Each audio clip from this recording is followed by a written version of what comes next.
disappointed in us.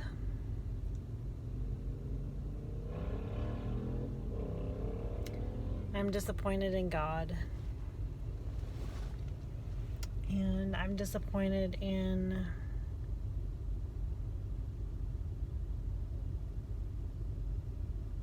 a lot of things. I'm disappointed in me.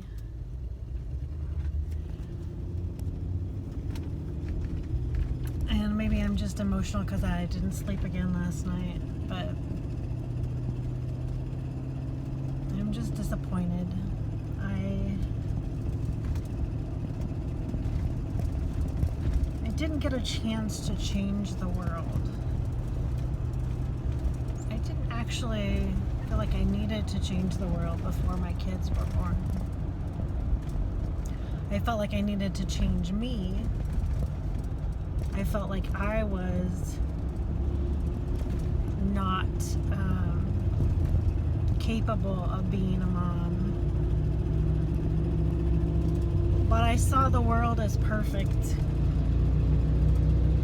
Or not perfect, but perfect system, just in the naturalist of all ways. Law of nature was the greatest equalizer, and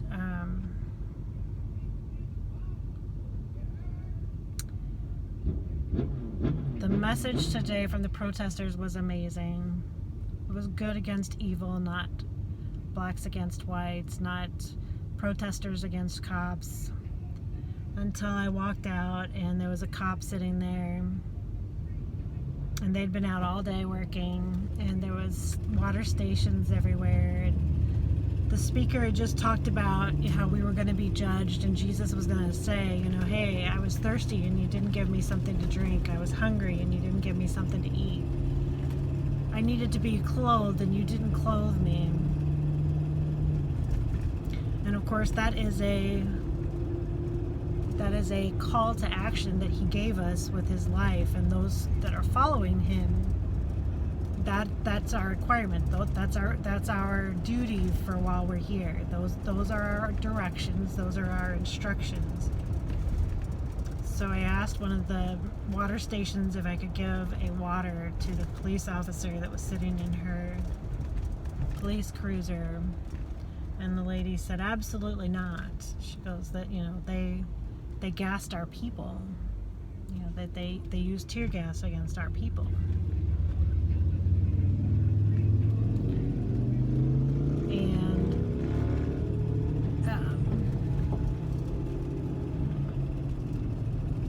it was a defeating moment for me. It took all the air out of my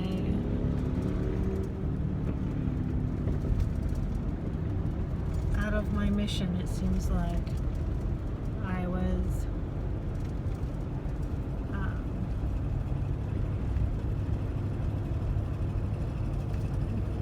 I don't blame them for being mad. I got gassed. I got gassed. But it was 12:30 at night, and people weren't going home, and they were starting to get rowdy, and I understood that when I went out there that I would probably get gassed because I wasn't supposed to be out there. The people that were out there weren't protesting to let their voices be heard because it was in the middle of the night. Everybody was sleeping. There was no real reason to protest at midnight, 1 o'clock in the morning. So I understood that. And I knew that the police were going to try and use all of the methods that were non-lethal to try and keep the peace. That's their job. That's what we hired them to do. And those that do it according to the law are directly responsible to make sure that they do that, that they keep the peace. And they're keeping the peace not for white people. They're keeping the peace for everybody. For black business owners, white business owners, for the people that spent their entire savings for their entire lives to buy stores, that everything that they have is in those stores. And we're all on the same side, or at least those that are trying to actually make the system better.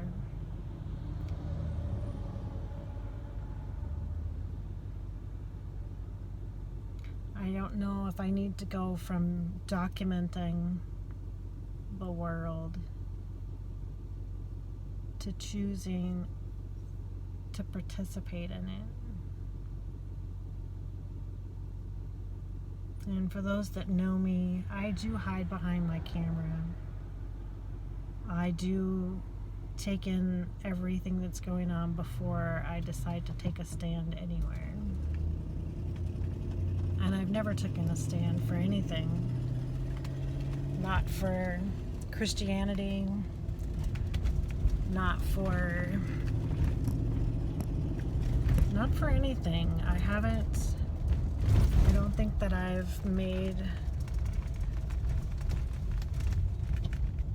have enough information to say that I want to be on one side or the other. I don't want to see it as sides. I don't want to see Christians and Muslims and Jews all being so separated and saying that their way is the only way, and the only way to do life, and the only way to be saved, and the only way to do this or that. And I think that I'm good just sticking around documenting. I don't know if I want to be affiliated with anybody or anything at this point.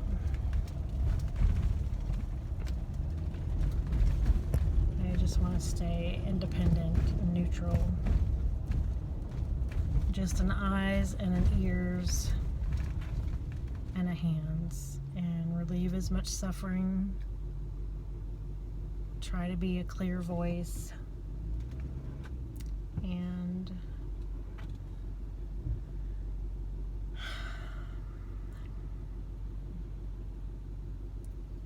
maybe I'll look at it later and decide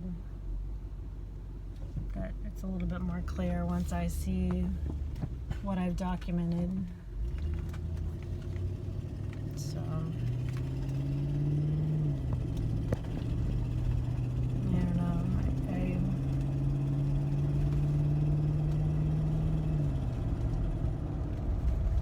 None of us is perfect. We're all doing the best we can given what we have. What's in our brains, what's in our history, what's in our communities, what our parents have passed on to us. Not just physical goods or money, but what they've passed on to us in values, in the work that came before us. People out there protesting, they're doing legwork. They're part of the system, and they're accessing the system to be part of the system, to change the system. But all of that is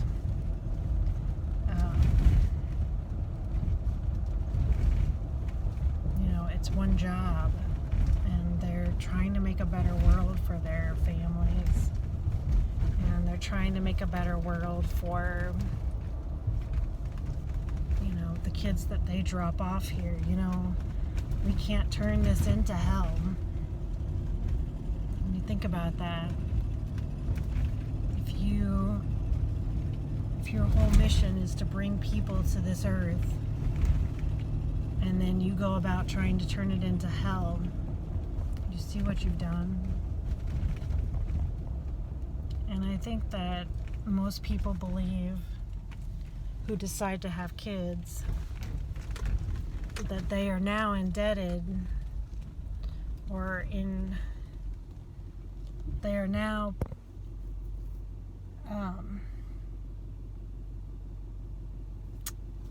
they now have a job for the rest of their eternity to make this not a hell. When you love your kids and you find out that these little children that you brought into the world are the most precious souls you've ever seen in your life, And you see what the world does to them as they begin to develop their brains, and they see the world in all of its with all of its flaws, just as they see their parents, and they go from thinking that you are the most amazing person ever to seeing all of the things that are wrong with you. And they start to see the world that way, and you see how that changes them. You see how it changes their souls. You see how it changes their attitudes. And I'm a white person that is not harassed by people.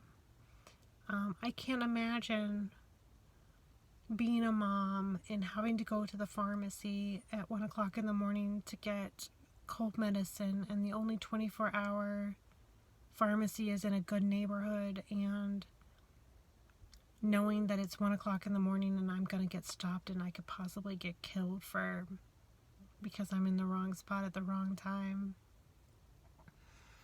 And these parents that are bringing their children into the world knowing that that they may not be giving these little kids a great life. And I can't even... We have a duty to relieve the suffering.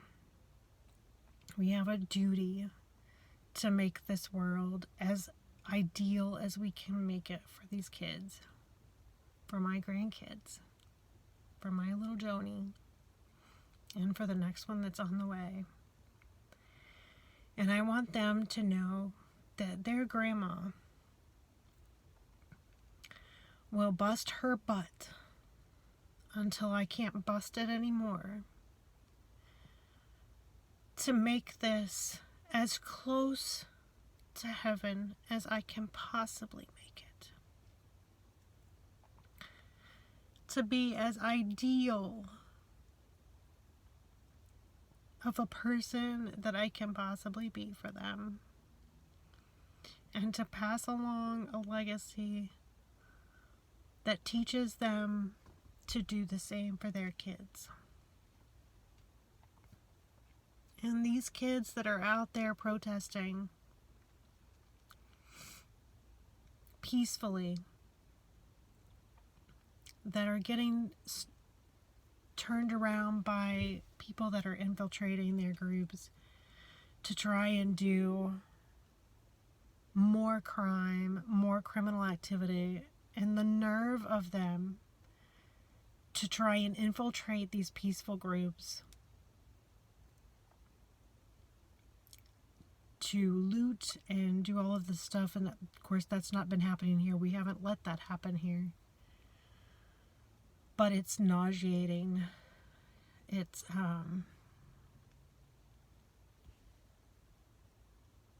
we shouldn't be teaching us against them. We should be teaching good versus evil, and not good people versus evil people, but good deeds versus evil deeds. And that we have a choice every day to wake up and choose good, to choose to make this life better, to choose to make the world better. And I just want to say to all of you white people that are going out trying to change the message that these protesters are doing, I'm coming for you. When my soul leaves this body, I'm coming for you. You are more evil in that action. You are choosing to do something so evil. Your heart is black. It's as black as tar when you do that. It's like smoking. Every evil deed that you do colors your heart darker and darker. It literally does. It turns your heart black.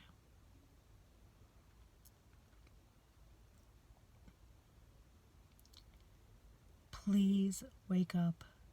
You're going to be very, very, very angry with yourself. Very angry with yourself. I promise you that. Wake up now.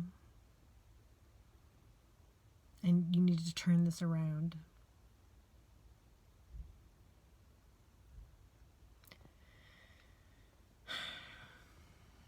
I'm going to go get some sleep.